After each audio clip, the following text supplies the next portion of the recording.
Granny Mae's Kitchen, a new segment on Salami TV, where I teach you how to cook the Granny Mae way. So come on into my kitchen and I'll show you how to cook it. Come on. I might even give you a little bit of moonshine. Of course, they told me I can't drink very much while I'm on the air.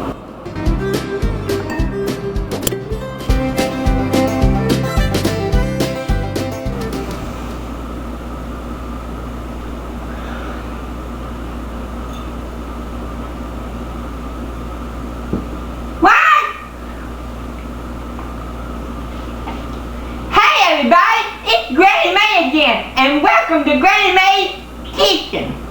Tonight, we're going to cook good old southern fried chicken. This is my Grandma Bankhead's recipe. Okay, first off, you take whatever kind of parts of chicken that you like. Some people like the breast, some people like the leg, some people like to take a whole chicken and just cut her up. But I got a bunch of legs and I got a bunch of breasts and stuff in here. That's what my folks like to eat. So the first thing you do, after you cut it up and wash it real good, is you put hot sauce on it. About a cup. Really gotta have enough to cover it, depending on how much chicken you got. But I took about a cup. Of course I took more than this little old bottle here. I had a big old bottle. But I used the Louisiana kind, you know. Not the Louisiana brand, but you know, made in Louisiana. And what this does, if you don't like hot stuff, you'll still like this. Because it soaks up the flavor from the hot sauce, but not the heat. So it's amazing once you get it finished, exactly how it works.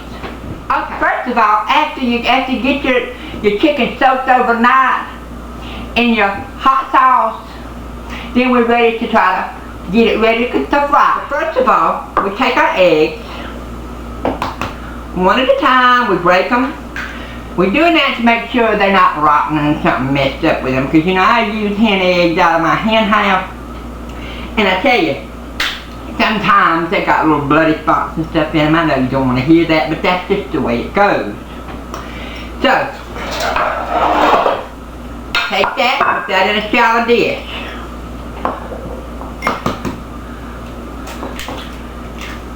They all seem to be good so far.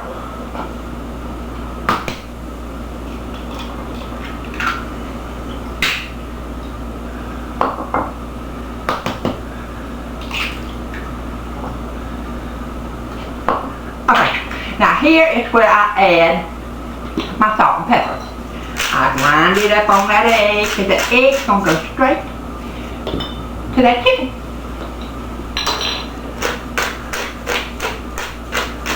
And that's where you want your seasoning, because that's going to be underneath the flour. Not on top of the flour, not in the flour, but on the chicken. Okay, now we take a fork and we beat it up. Kind of like you're making an omelet or scrambled eggs or something.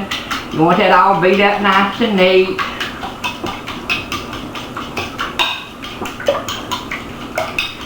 If you got that beat up,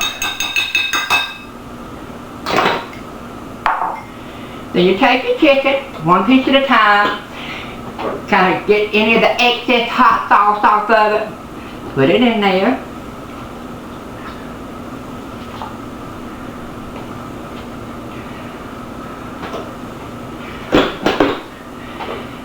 You roll that around in there a couple of times, so you got it covered in egg. Okay.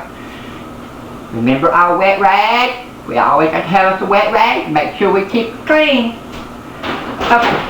In our paper bag, you take our flour, use self-rising flour, because it's got not only the self-rising in it, which makes the chicken better, it's got a little salt in it.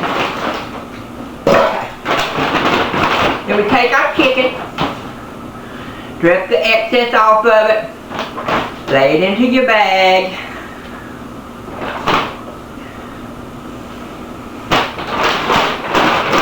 And just take it around.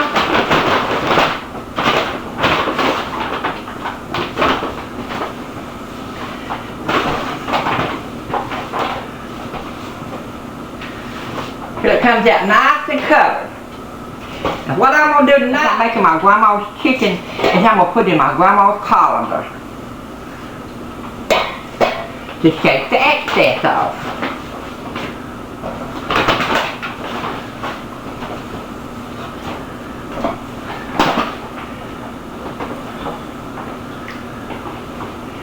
Get the rest of your chicken, you put it in here and do the same thing. You coat it real good.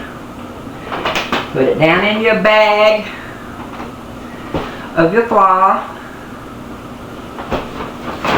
And you shake it around.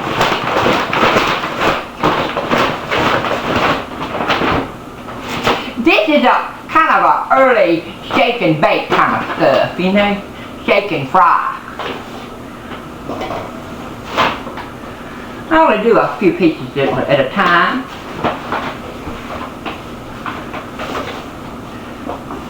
See how pretty it makes the chicken? And the egg's what makes it do that.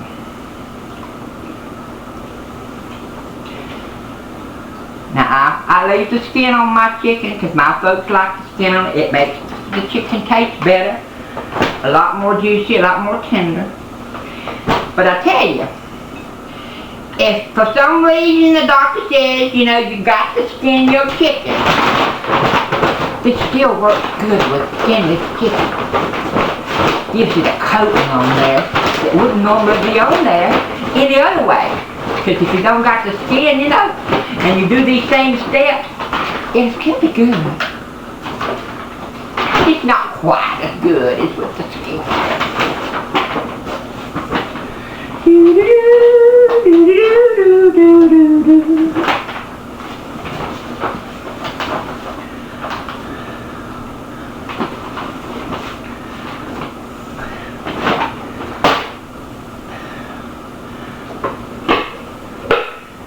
Okay, now here we go.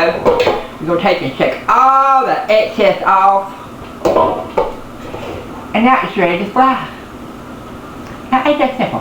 And I've got my cottonseed oil in my wrought iron skillet. I got it heated to a medium high.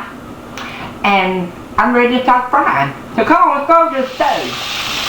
Then we start turning it over till it actually develops the crust on the other side. Because if you do, what you're going to wind up doing is pulling that crust off. It's going to be underneath there in your grease and not on your chicken. So we're just going to let it fry. Let it take its time. I've already turned it over once. Look how pretty and brown it is. Nice and flaky too from the way we breaded it. I let it cook about 10 minutes on each side. But that's your touch and go. You know, you got a bigger piece like a big breast and stuff with bone in it. Sometimes it takes a little longer. You just have to poke in there and see what kind of juices come out of it. If blood comes out of it, you know that it's still raw on the inside. You don't want to send a raw piece of meat to the table. That's bad.